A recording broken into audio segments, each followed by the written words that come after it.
दोस्तों एक और जहां लाइफ में आजकल कुछ भी फ्री नहीं है, वहीं दूसरी ओर ग्लोबल पोजिशनिंग सिस्टम यानी कि जीपीएस जैसी सर्विस हम सभी इनफैक्ट पूरी दुनिया फ्री में यूज कर रही है सिवाय अमेरिका के। जबकि अमेरिका ने खुद ही जीपीएस सिस्टम को बनाया और पूरी दुनिया को इसका फायदा भी पहुंचाया और आज हम सब और बहुत सारे देश इसका यूज कर रहे हैं फ्री में। लेकिन ऐसा क्यों है? ये अमेरिका की दरियादिली है या फिर इसके पीछे उनकी कोई चाल हो सकती है? समझते हैं डिटेल में।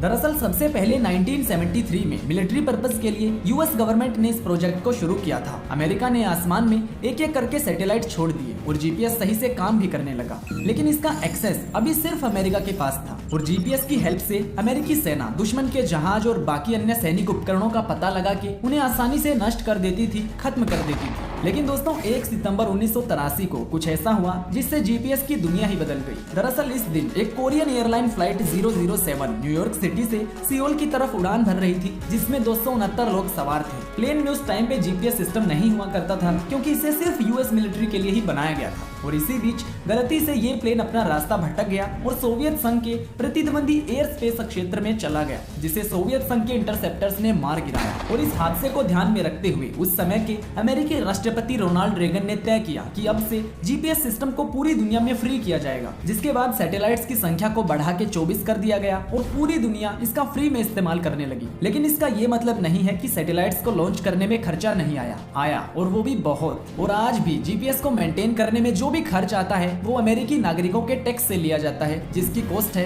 करीब $2 मिलियन पर डे। काफी ज्यादा है ना? अब इतने सारे पैसे अमेरिका खर्च तो करता है, लेकिन साथ ही उसे कई जगह पे इसका फायदा भी होता है। जैसे कि जीपीएस टेक्नोलॉजी के लिए बाकी देशों को अमेरिका पे डिपेंड रहना पड़ता है और दूसरे पे डिपेंड रहने का मतलब तो आप समझते ही हैं, या तो उसे एक न एक दिन धोखा मिलता है या फिर कोई बड़ा नुकसान उठाना पड़ सकता है। और एक बार ऐसा ही कुछ हुआ हमारे भारत देश के साथ। ये बात है दोस्तों मई 1999 की, जब कुछ पाकिस्तानी घुसपैठिए कश्मीर में घुस आए और कारगिल की कई पहाड़ियों पर अपना कब्जा जमा के बैठ गए। अब इसी के चलते भारतीय सेना को उन घुसपैठियों की सही लोकेशन पता लगाने में काफी दिक्कतें आ रही थी। तो ऐसे में भारत सरकार ने अमेरिका से मदद मांगी। अमेरिका अपने जीपीएस सैटेलाइट की मदद से उन पाकिस्तानी घुसपैठियों की सही लोकेशन हमें बता सकती थी, लेकिन उन्होंने मना कर दिया। और अगर उस वक्त अमेरिका भारत को उनकी सही लोकेशन बता देता तो कारगिल वॉर शायद इतना बड़ा रूप न लेती। खैर जो भी हुआ, लेकिन दोस्तों अब भारत को यह बात समझ आ चुकी थी कि खुद का जीपीएस सिस्टम होना कितना जरूरी है और तभी से इसरो जुट गई थी खुद का जीपीएस सिस्टम बनाने में। जिसके बाद भारतीय वैज्ञानिकों की कड़ी मेहनत रंग लाई और 1 जुलाई 2013 को सबसे पहली और 12 अप्रैल 2018 को आखिरी सैटेलाइट लॉन्च की। और इसी तरह कुल 9 सैटेलाइट्स को लॉन्च करने के बाद खुद का जीपीएस सिस्टम बना के तैयार किया गया, जिसका नाम रखा नाविक।